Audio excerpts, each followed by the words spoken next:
Sa linya si Mayor Hani Lacuna Pangan ng lungsod ng Maynila. Mayor Hani, good morning po. Johnny Bañez, live na po tayo sa DWIZ, Aliw Channel 23. Magandang umaga po, John. Good morning po sa mga taga-subaybay ninyo. Alright, unang-una sa lahat, maraming salamat po sa pagkakataon on a busy Thursday morning na mapaunlakan niyo po ako sa pambihirang pagkakataon na kayo po yung ma-interview. Maraming salamat. Alright, unang-una na po ma'am, kamusta na po ang unang-una yung mga nabiktima ng matinding pagbaha sa Kamaynilaan? Yung sa area niyo po, kamusta na po ang mga victim? Ay, okay naman po na sila. Sila po ay nakauwi na sa kanilang mga tahanan. Nakapagbigay po tayo ng kaunting tulong pinansyal, lalong-lalo na po dun sa mga talagang na totally wash out po ang kanilang mga bahay. Mabuti na lamang po at mangilan-ngilan lamang po sila sa buong Kamaynilaan. At patuloy naman po ang ating paglilinis ng mga lugar na talagang nalubog sa tubig baha. Opo. Ibig sabihin po, Mayor, lahat na po sila ay nakabalik na sa kanilang mga tahanan? Yes po. Alright, Opo, nakabalik na po sila sa kanilang mga tahanan. Opo. At i-follow up ko lamang po, kamusta na po ang sinasagawang hakbang ng inyong pamunuan kaugnay sa ganitong mga insidente upang maiwasan na po ang mga ganitong pangyayari, Mayor? Una-una po ay siyempre nananawagan po tayo sa ating mga kababayan na kung sana makipag-cooperate po sila sa pamahalaan ng lungsod ng Maynila na sa mga ganitong panahon po kapag sila po ay ipinalikas ay agaran po silang lilikas. Alam naman po ninyo, meron po tayong mga barangay na malapit po rin sa dagat. Yan po yung Isla Puting Bato, Parola, Baseco. Yan po ang madalas na inililikas namin. Meron po tayong mga lugar dito sa Maynila na pawang mabababa ho talaga, kagaya po sa Santa Mesa, low-lying areas po, kaya hindi ho talaga maiiwasan na bahain po sila kahit na po hindi ganun katindi yung ang ating pag-ulan. Isa pa ho natin panawagan ay yung disiplina po sa pag-handle ng ating po mga basura, dahil kung makikita niyo po noong bagyong Karina, talaga pong marami pong basura na nahakot po dala ng tubig baha. Alright, lipat naman po ako sa panibagong topic pero victims pa rin po ito with your indulgence, Mayor Hani. Yun naman po mga naapektuhan ng matinding sunog na ikinamatay po ng... Nadagdagan pa po ba? 11 kasi yung previous. Hindi po. 11 po. 11 lang so po. hindi na po nadagdagan? Hindi na po. Alright. Hindi po. Kamusta na po sila, ma'am? Yung iba po ay naiuwi na sa kanilang mga probinsya kasi ho, karamihan po talaga sila. In fact, puro lahat po yata sila hindi taga Maynila. Marami po sa kanila taga Bicol.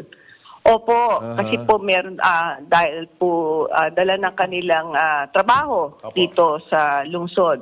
Kaya po nabigyan na rin po natin sila ng tulong pinansyal para po makauwi po sila sa kanilang mga probinsya. May uwi po nila yung kanilang mga kaanak na namatay. At the same time, ang lungsod ng Maynila pong sumagot ng lahat po ng mga pangangailangan nila doon po sa kung saan po sila inilagay. Apo. So, ibig sabihin, kahit po mga quote-unquote dayo sa inyong lugar itong mga nabiktima, hindi nyo po sila pinabayaan? Ay, hindi po. Hindi po. Talaga pong full ang assistance na binigay po natin sa kanila. Alright. On a lighter at positibong naman po, at masayang historical na pangyayari naman, Mayor Hani, kamusta na po ang inyong mga isasalubong sa ating mga Olympians pagdating ng Maynila? Una-una po, ang lungsod ng Maynila po ay patuloy na nakikipag-ugnayan sa team po ni Carlos Yulo at saka ni EJ Obiena para naman po talaga maging maganda ang pagsalubong po natin sa kanila. Kahapon po, ang huli ko pong narinig ay hindi pa po sila nakakapagbigay ng definite na araw kung kailan po sila uuwi. At syempre po nakikipag-ugnayan din po tayo sa office ng ating pong Pangulo sa Opo. Malacanang dahil meron din po silang gagawing malaking pagsalubong po sa ating atleta. So ang mangyayari po, bukod ang selebrasyon ng lungsod ng Maynila para sa ating maituturing na mga bagong bayani. Opo, ibubukod po natin yon dahil yung dalawa po nating bagong bayani ay talagang mga anak ng Maynila. Yun nga po ang sasabihin Kaya po, ko Mayor Hani. Opo. Baka sabihin naman ng iba dyan, nakikisakay na naman tong mga politiko na to. Pakilinaw nga Ay, po, saan hindi po ba po. in particular sa Manila itong dalawang atletang bayani natin na ito? Si Yulo po, saan?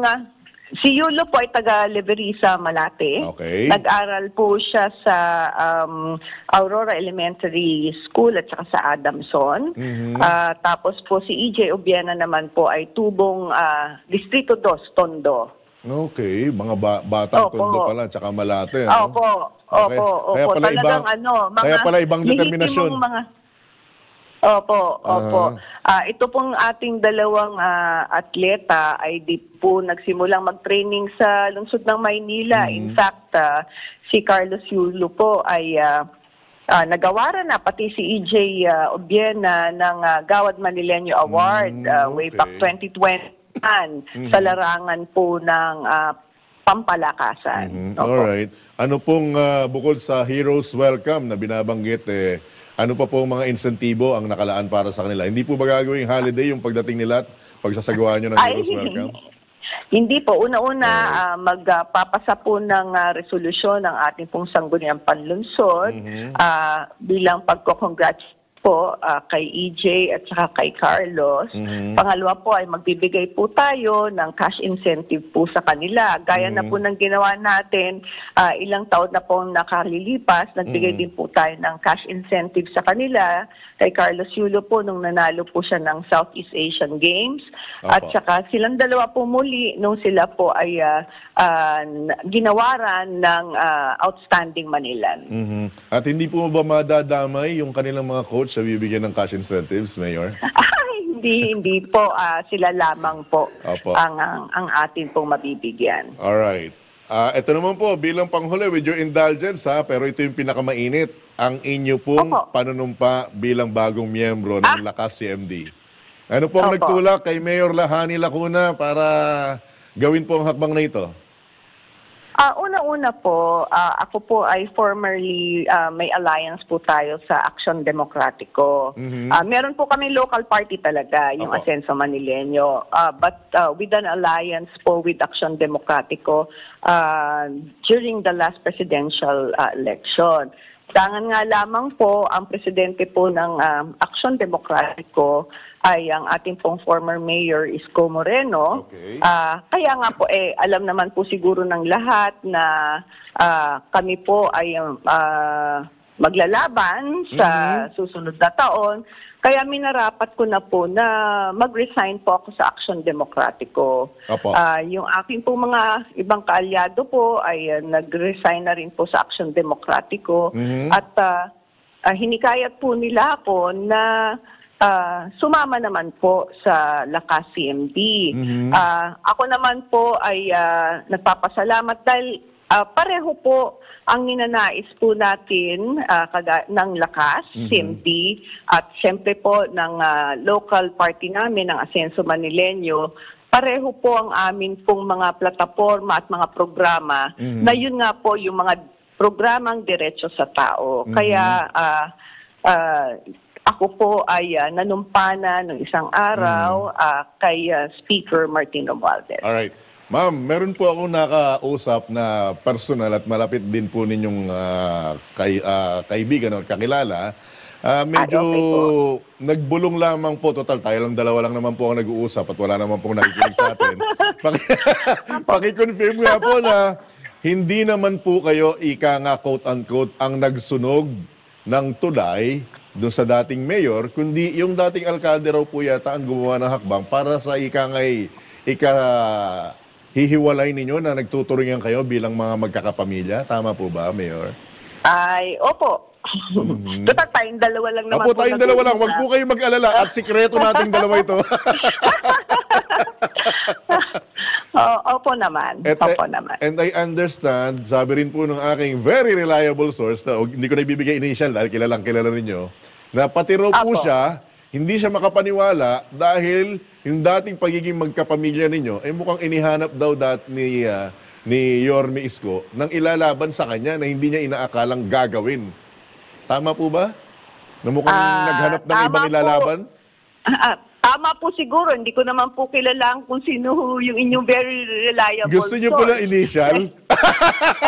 JC ba? Ay, kayo nang sabi, hindi ako. Nasa picture niyo po, doon sa pinadala yung picture sa akin. Anyway, so ang isang opo. malinaw po lamang, yung Opo. dating maganda at parang pamilyang samahan ninyo, hindi po sa hanay ninyo nang galing para magkaroon ng Ay, pagkakawata-wata. Hindi po. Hindi po. Yan Okay. po ay isang bagay na nakakalungkot at di naasahan. Opo. Opo, actually, nung ako po, may share ko lang with your indulgence sa Mayor Hani, mga Opo. kabalitan at kabalitaktakan. Nung bago po kasi mag-eleksyon, nung nakaraan, kinausap ko po at in-interview ko sa dating platform ko po si Yorme Isko. At ang talagang binitawan niyang salita, hindi ko iiwanan ang Maynila. Okay? Sabi ko, Okay. on the record dyan, Yorme, ha? On the record Opo. to John, hindi ko iiwanan ng Maynila. Yung pala, hindi yung pagiging Opo. mayor. Kasi nga naman pala, pagka naging presidente ka, nasa Maynila pa rin yung Malacanang. Ngayon ko lang Opo. na-understand. Recent na lang. Anyway, isa Opo. pang classic, di po ba? Dahil with your indulgence, ang inyo pong ama talagang ang narating po hanggang vice mayor lang. Tapos kayo po, Tama po historical, naging mayor kayo. Opo. And to think na mukhang Opo. maganda naman ang performance ninyo sa ngayon, so talagang Opo. Salamat po. ipinapaubaya nyo na lamang sa mga taga Maynila ang inyong kinabukasan dyan sa inyong pwesto. Tama po ba, ma'am? Tama po kayo dyan. Alright. With your indulgence, ma'am, baka meron akong nakalimutan o nakaligtaang itanong sa iyo sa ating personal na pag-uusap. Tayo dalawa na naman. Wala naman po. Any message po, lalo na sa mga taga Maynila. Go ahead, ma'am. Sa atin pong mga kababayan dito sa lungsod ng Maynila, umasa po kayo na kayo lamang po ang una kay Dr. Hani Lacuna at gagawin po natin ang lahat upang maramdaman po ninyo ang kalinga ng isang tunay na ina. Alright, kala ko, ma'am, tunay na ate. Gusto ko nga ho yun di ba? Kaya lang meron ng gumagamit ng ate. Meron na ba? Opo, may super ate. Ay, hindi ko po alam yun. Yung napabalitang tatakbo ring mayor dyan, kaya lang na dininay niya. Anyway. Ay, opo. Opo. Mayor, maraming Opo. salamat po sa pagkakataon at ako po'y umaasa na pag may update po sa inyong lungsod, bukas po ang programa at ang himpilang ito para mapakinggan muli ang inyong tinig. Ma'am. Maraming salamat po. Magandang umaga po sa Alright. inyong lahat. Good morning po. Oh.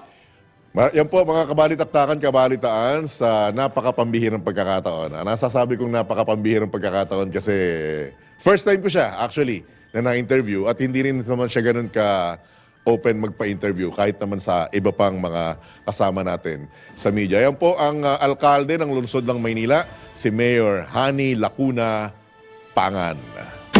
Pasada Balita.